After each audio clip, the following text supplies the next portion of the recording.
বেশ কয়েক বছর আগের কথা।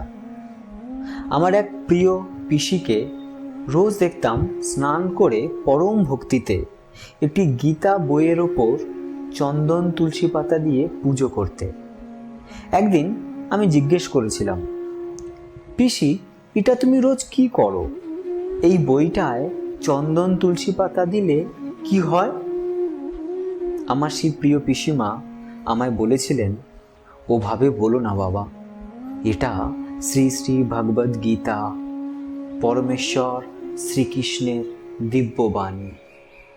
এতে রোজ চন্দন তুলসী পাতা দিয়ে পুজো করলে পুণ্য হয়, পাপ থেকে মুক্তি পাওয়া যায়, ঈশ্বর লাভ হয়। আমি একটু অবাক হয়েছিলাম। পিসির কথাটা ঠিকঠাক মনে ধরেনি আমার। পিসিকে বলেছিলাম, শুধুমাত্র বইটার ওপর চন্দন তুলসী পাতা দিলেই পুণ্য হয়, আর কিছু করতে হয় না? কিন্তু পিসি উত্তর দিতে পারেননি, হেসেছিলেন। সেদিন পিসির মুখের ওপর বলতে পারিনি, কিন্তু সেদিনের মতো আজও আমার দৃঢ় বিশ্বাস, শ্রী ভগবদ গীতায় চন্দন তুলসী পাতা দিয়ে পুজো করলেই পুণ্য লাভ করা যায় না, কৃষ্ণ লাভ করা যায় না। বরং শ্রী ভগবদ গীতার প্রতিটি শ্লোকে যে অনন্ত জ্ঞান, যে চিরন্তন জীবন দর্শন শ্রীকৃষ্ণ আমাদের শেখাতে চেয়েছিলেন, তা যদি আমরা অনুভব করে আমাদের প্রতিদিনের জীবনে সুযোগ মতো প্রয়োগ করতে শিখি, তবে আমাদের ভিতরে সুপ্ত কৃষ্ণ সত্তা জাগ্রত হবে। আমরাও কারো কারো জীবনে ভগবান সুলভ হয়ে বেঁচে থাকব। বলা বাহুল্য, আমাদের এই অনুষ্ঠানের এটাই একমাত্র প্রতিপাদ্য বিষয়। শ্রীমদ্ ভগবদ গীতার আদর্শে নিজের মধ্যে কৃষ্ণকে খোঁজা, সমস্ত জগতের মধ্যে কৃষ্ণ সত্তাকে অনুভব করা। তাই আমাদের এই উদ্যোগ, Krishna, my friend, philosopher and guide.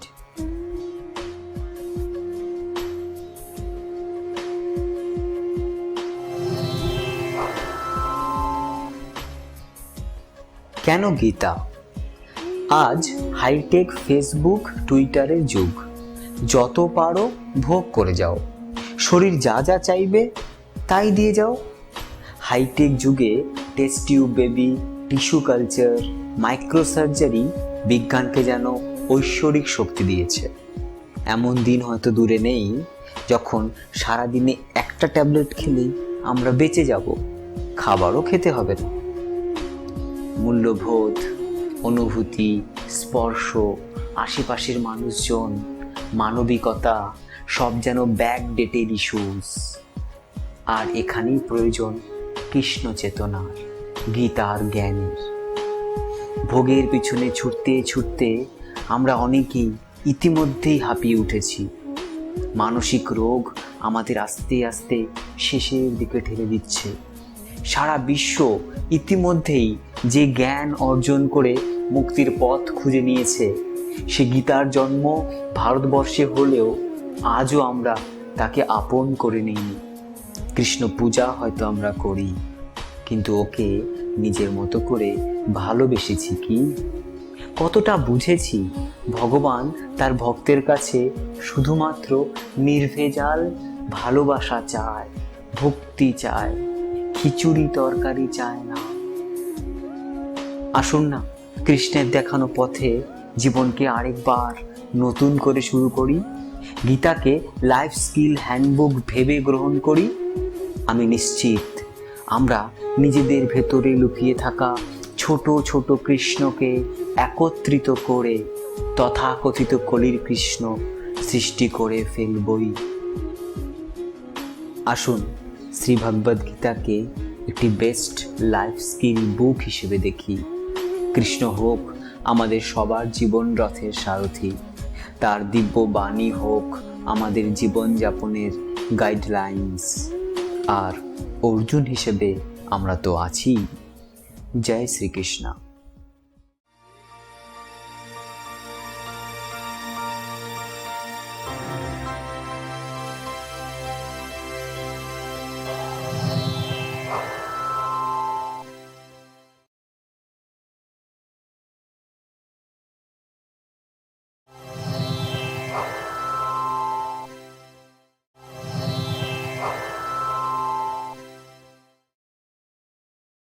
আজকের সূত্র, you are what your faith is.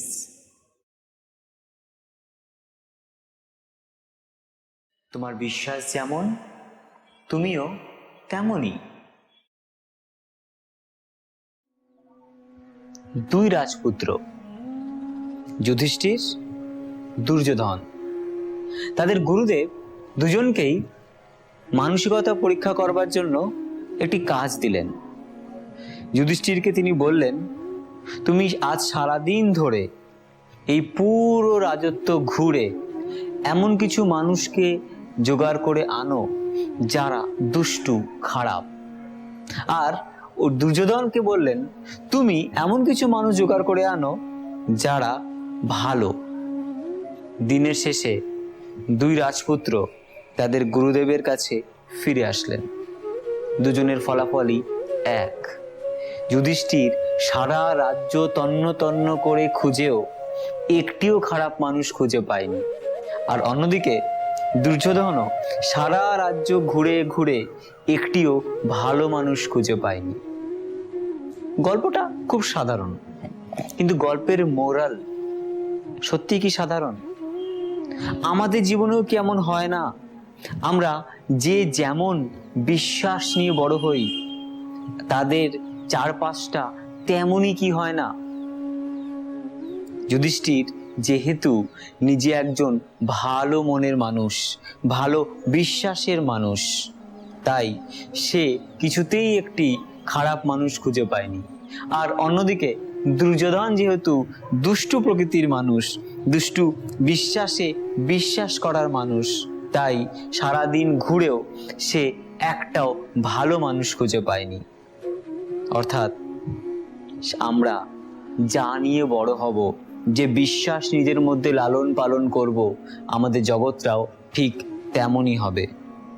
Either ভালো বিশ্বাস নিয়ে ভালো পৃথিবীর স্বপ্ন দেখব, অথবা দুষ্টু বিশ্বাস নিয়ে দুষ্টুদের মাঝে জীবনটাকে নরক বানিয়ে তুলব। Choice is yours. কোন বিশ্বাস আমি আপনি জীবনে প্রয়োগ করব, সেটা পুরোটাই আমাদের ব্যক্তিগত চয়েস। অর্জুন শ্রীকৃষ্ণকে প্রশ্ন করেছিলেন, বিশ্বাস কি? কি হয় বিশ্বাস করলে? শ্রীকৃষ্ণ উত্তরে বলেছিলেন, বিশ্বাস মানুষের সহজাত মজ্জাগত বৈশিষ্ট্য। এই বিশ্বাসই মানুষের বিলিফ আর ভ্যালু সিস্টেমকে নিয়ন্ত্রণ করে। বিশ্বাসই মানুষকে তার গন্তব্যস্থলে পৌঁছে দেয়। তাই কি বলা হয়, বিশ্বাসে মিলায় বস্তু আর তর্কে বহুদূর। বিশ্বাস হচ্ছে না? সফল মানুষদের ইতিহাস দেখুন, দেখবেন এমন অনেক নাম পাবেন যারা শুধুমাত্র নিজের উপর বিশ্বাস রেখে পৃথিবী জয় করেছিল, পৃথিবীর যে কোনো বড় বড় বাধাকে অতিক্রম করেছিল। কার নাম বলবো? স্বামী বিবেকানন্দ, গান্ধীজি, নেতাজি সুভাষচন্দ্র বসু থেকে শুরু করে ধীরুভাই আম্বানি পর্যন্ত। শ্রীকৃষ্ণই তো বলেছিলেন 17 নম্বর অধ্যায়ের 3 নম্বর শ্লোকে, সত্ত্বানুরূপা সর্বস্য শ্রদ্ধা ভবতি ভারত, শ্রদ্ধাময়োহং পুরুষ ইয়ো যচ্ছত্র স এব স। হে অর্জুন, প্রতিটি মানুষের শ্রদ্ধা বা বিশ্বাস তাদের অন্তঃকরণ বা হৃদয়ের মনোভাব অনুযায়ী হয়। মানুষ মাত্রই শ্রদ্ধাময় বা কোনো না কোনো বিশ্বাস অবলম্বনকারী। তাই যে যেমন শ্রদ্ধা, যেমন বিশ্বাস নিজের হৃদয়ে লালন পালন করে, সে তেমনি শ্রদ্ধাযুক্ত হয়, তেমনই মনোভাবের অধিকারী হয়। আর যেমন মনোভাব তেমনি আচরণ, এবং অবশ্যই তেমনি ভবিষ্যৎ জীবন রচিত হয়। অর্থাৎ আমরা যেমন মনোভাব পোষণ করব, যেমন বিশ্বাস হৃদয়ে বহন করব, জীবনটাও ঠিক ঠিক তেমনটাই হবে। তাই বিশ্বাস আমাদের জীবনে কতখানি গুরুত্বপূর্ণ তা গীতা অনুসরণে অনুভব করুন। 17 নম্বর অধ্যায়ের 28 নম্বর শ্লোক লক্ষ্য করুন। শ্রীকৃষ্ণের সেই অমোঘ বাণী অনুভব করুন, সেই চিরন্তন সত্যকে যা আমার আপনার জীবনকে বদলে দিতে পারে। অশ্রদ্ধয়া ভূতং দত্তং তপস্তপ্তং ঋতঞ্চ ইয়ৎ অসদিত্যুচ্যতে পার্থ ন চ তৎ প্রত্য নো ইহ। হে অর্জুন, অশ্রদ্ধাযুক্ত হৃদয় বা নেতিবাচক বিশ্বাস নিয়ে যে কাজই করা হোক না কেন, সে যত শুভ কাজই হোক না কেন, সেই সব কাজই অসৎ কাজ। আর এমন অসৎ কাজ যারা করে তাদের না ইহলোক না পরলোক, না এখন না পরে, কোনো কালেই কর্মের সাফল্য আসে না, কর্মের সার্থকতা আসে না। 17 নম্বর অধ্যায়ের 2 থেকে শুরু করে 28 পর্যন্ত প্রতিটা শ্লোকে শ্রীকৃষ্ণ তো বলেছেন বিশ্বাস রাখুন, বিশ্বাসে সঙ্গে আছে শ্রীকৃষ্ণ। আপনারা কি জানেন আজকের অমিতাভ বচ্চন দ্য মেগাস্টার তার কর্মজীবনের প্রথমে এই কলকাতায় একটি বেতার কোম্পানিতে ঘোষক বা অ্যানাউন্সার হিসেবে কাজ করবার জন্য ইন্টারভিউ দিতে এসেছিলেন। কি হয়েছিল অনেকেই জানেন, আমি একটু রিওয়াইন্ড করাই। সেই ইন্টারভিউতে যিনি অমিতাভ বচ্চনের ইন্টারভিউ নিচ্ছিলেন তিনি বলেছিলেন, আপনার দ্বারা অ্যানাউন্সার বা ঘোষক হওয়া সম্ভব না, আপনার গলার আওয়াজটা যথেষ্ট ভারী, এই গলার আওয়াজ নিয়ে অ্যানাউন্সার হওয়া যায় না, আপনি অন্য কোনো কাজ করুন। কিন্তু আজকের ইতিহাস কি বলে? ভাগ্যিস অমিতাভ বচ্চন সেই ইন্টারভিউ নেওয়া ব্যক্তিটির কথায় বিশ্বাস করেননি, নিজের উপর বিশ্বাস রেখেছিলেন। তাই আজ এই 2013-তে সেই rejected, so call rejected voice Hollywood কিনে নেয় কয়েক হাজার কোটি টাকায় শুধুমাত্র অ্যানিমেটেড ফিল্মে ভয়েস ওভার দেওয়ার জন্য। ভাগ্যিস সেদিন যিনি ইন্টারভিউ নিচ্ছিলেন তার কথায় অমিতাভ বচ্চন বিশ্বাস করেননি, নিজের ওপর বিশ্বাস রেখেছিলেন। তাই আজকে আমরা অমিতাভ বচ্চনের মতো একজন মেগাস্টার পেয়েছি, যাকে নিয়ে শুধু ইন্ডিয়া নয় সারা পৃথিবী গর্ব করে। প্লিজ এটাকে নিজের জীবনে সত্যি করে তুলুন। বিজ্ঞান বলে আমাদের ইন্টারনাল গভর্নিং সিস্টেম তৈরি হয় হৃদয় থেকে, আর হৃদয়ের সিদ্ধান্তের নাম বিশ্বাস, ফেইথ, যা আমাদের ভবিষ্যৎ নির্ধারণ করে। বিশ্বাস এমন একটি ডিপ স্ট্রাকচার যা আমাদের ভাবনা ও কাজকে অটোনমাস করে তোলে, প্রচণ্ড শক্তি দেয়, আমরা যে কোনো পরিস্থিতির মোকাবেলা করতে পারি, সত্যিকারের জীবনযুদ্ধে জিতে আসতে পারি। দ্য বাইবেলও একই কথা বলে অন্যভাবে। বিশ্বাস অনেকটা হৃদয়ের ডায়নামো যন্ত্রের মতো, যা রেগুলার আমাদের জীবনকে অনন্ত শক্তি প্রদান করে। আসুন দেখে নিই বাইবেল কি বলে। As a man thinks in his heart, so he gets in his life. Faith বা বিশ্বাস is the decision of our heart, অর্থাৎ বিশ্বাস হৃদয়ের সিদ্ধান্ত, আর এই হৃদয় নিয়ন্ত্রণ করে আমাদের আচার আচরণ, আমাদের ভবিষ্যৎকে। তাই বিশ্বাসের উপর বিশ্বাস রাখুন, নিজের হৃদয়ের কথা বুঝুন, অনুসরণ করুন। এক অত্যন্ত প্রতিভাবান বিজ্ঞানী, তিনি তার গবেষণাগারে প্রমাণ করেছেন উদ্ভিদেরও প্রাণ আছে, যেভাবে অন্যান্য প্রাণীর ওপর বিষাক্ত বিষ প্রয়োগ করলে প্রাণীদের ক্ষতি হয়, তিনি নিজের গবেষণাগারে প্রমাণ করেছেন ঠিক সেভাবেই একটি চারা গাছের ওপর বিষ প্রয়োগ করলে তারও একই ক্ষতি হয়, সেও মৃত্যুবরণ করে। অর্থাৎ গাছেরও প্রাণ আছে।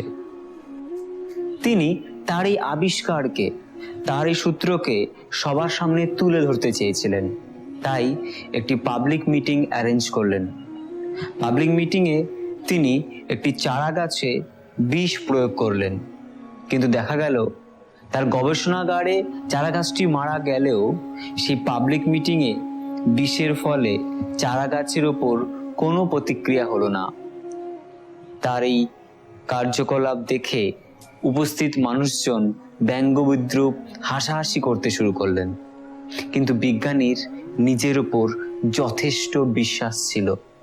তিনি পাত্রে রাখা বিষ এবার নিজে খেয়ে নিলেন।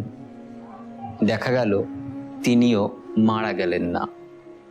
পরে প্রমাণ হয়েছিল যে পাত্রে বিষ রাখা ছিল তারই এক সহকর্মী ঈর্ষার কারণে, জেলাসিতে, সেই বিষের পরিবর্তে একই রঙের কিছু তরল রেখেছিলেন, যাতে বিজ্ঞানীকে হেয় করা যায়, ছোট দেখানো যায়।